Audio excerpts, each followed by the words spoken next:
Today I got different Pokemon and changed their typings and then drew them. For round 1, I did random Pokemon and random typings. Now for my random Pokemon, I got Cacnea, which I thought I could make pretty good with that. And then for my random Pokemon type, I got the Dark type. So I started off by tracing the shape of Cacnea, which turned out pretty well. But you might be wondering, if you're just tracing the shape of Cacnea, then you're just making Cacnea.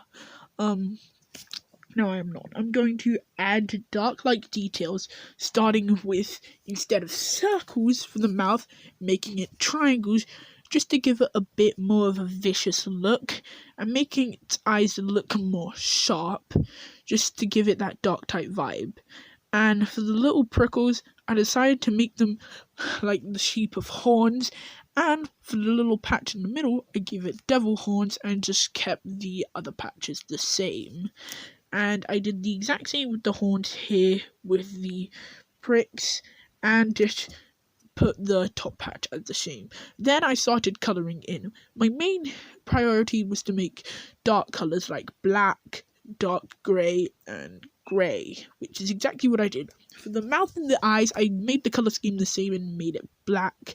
And for the little patches, I decided to change it up a bit and make a darker grey, just to give it a more different tone to it, because I didn't want to keep this all the same. And then I decided to make the body regular grey, but not the horns and the pricks.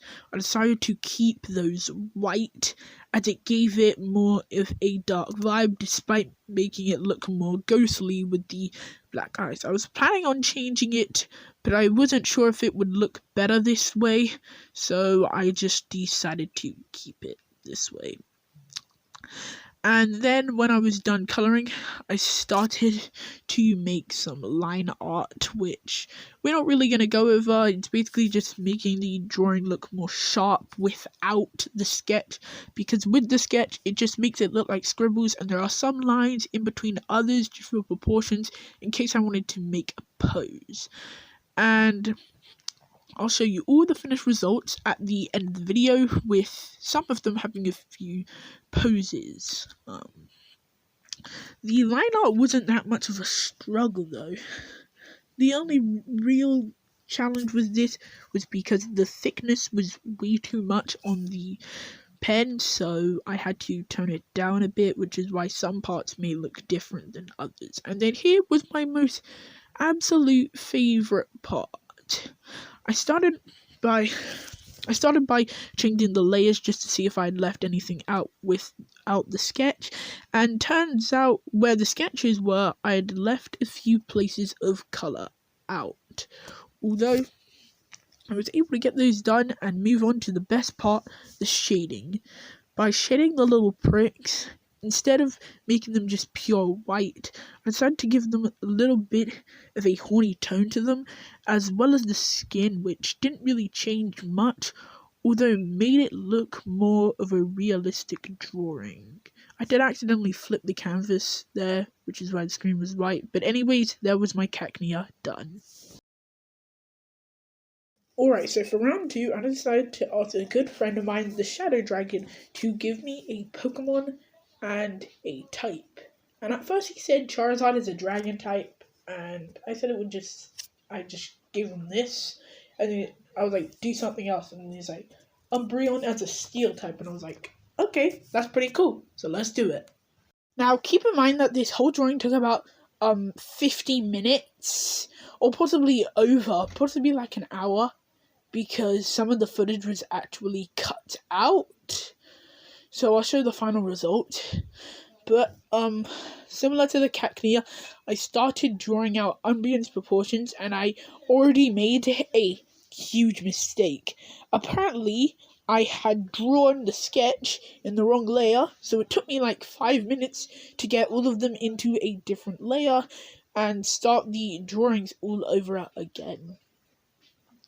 But I started drawing the robotic proportions of Umbreon, and then when I was done with the sketch, I lowered the opacity of the regular Umbreon reference and started going off of it and giving it robotic vibes, such as making the ears and the yellow bit thinner than the actual ears, so then they're like a little lava lamp test tubes that, like, the energy of the Umbreon robotic form is stored inside. I also put little energy particles just for a bit of detail, and let me just say, they gave off a bit of a jazz. I did this with both of the ears, pinned off the colours from the other energy particles and put them on, and I did the exact same thing with all the other yellow parts, but just the facial parts of the ears for right now. Then I started doing the eyes, which I just decided to make all red, and then went with the nose, and then, which was the exact same, and then the tail.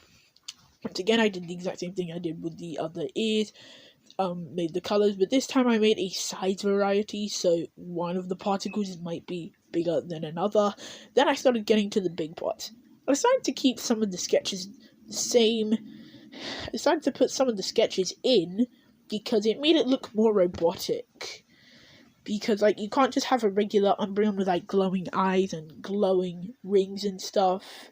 It would be cool, but it would be kind of boring, so you might want to put in more detail.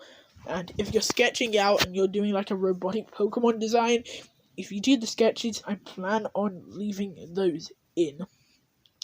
Then I remove the sketch and get to filling in the gaps that I did previously with the Cacnea one. And then I tried using the water bucket and I started playing around with some of the mechanics just to get a hold of them, trying to see if I could do this quicker, but it just didn't work out very well. Although I did try and do the rings that same way, but I just decided to colour in the rings first and then put it in a different layer just to make it a bit more quicker for myself. And then I just started colouring in the rest of the face as well as the little gap between it. And then, once again, I put the Umbreon reference in front and then did the rest of the rings. Once again, pinned the colour as well as the particles, did the size variety, which didn't really work out because it was thin. And then I started doing some of the shadows. The shadows weren't the hardest thing to do, although after that, I can show you the end result now, and there I have it. I was done with my Umbreon. Now for round 3, I decided to pick my very own Pokemon, but not just any old Pokemon, a legendary Pokemon with a typing you would not really get, and I wanted to make it like really, really cool. So the legendary I decided to pick, I was originally going to go with Solgaleo, and then I just scrapped the idea, and then I wanted to go with Ultra Necrozma, but then I realized I could just do regular Necrozma. I mean, Ultra Necrozma, it was already a Dragon Psychic type, and, well, I couldn't really think of any good ideas, but Necrozma, it's plain, it's cool, and a lot of typings would really fit with it. So I decided to go all out and make Necrozma a ghost type. For starters, let me just say that this drawing made me lose my sanity.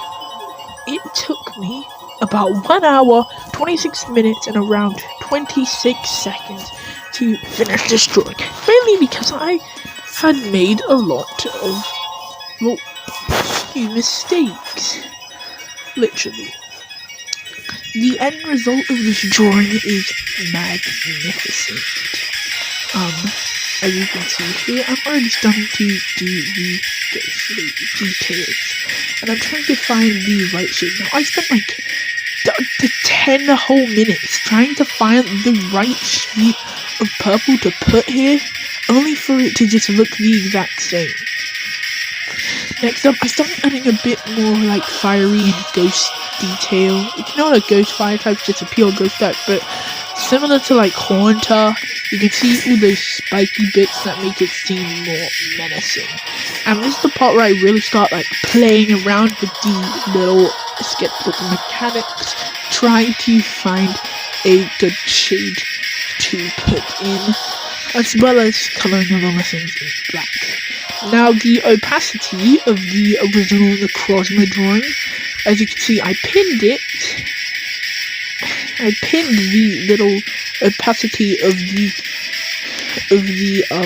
how do I say, the blurred out drawing, and used it. And then for the eyes I did a different colour. I don't really even think it matched, but I thought it looked unique. And then I started doing a few more body proportions. It took me like another like 30 minutes, and then I started going around doing like the energy particles, and I found out that you could use the bucket and the lasso to do like a little texture, as you can see there, which looks really cool.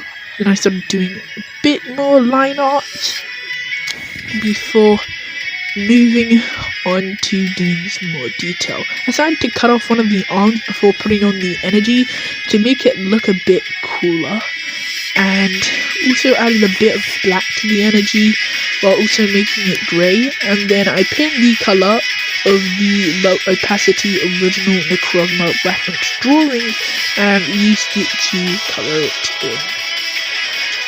And it gave it a really nice tone to it and really made it look more ghost-like, like no soul. And I made an actual mistake by forgetting to add a little finger part there on the left hand, or is it the right? The right or the left, one of the hands.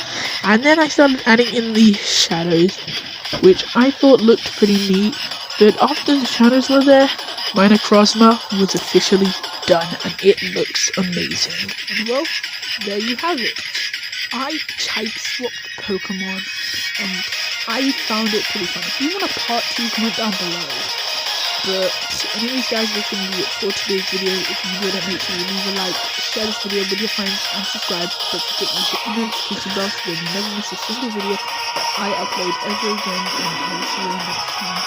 Peace out.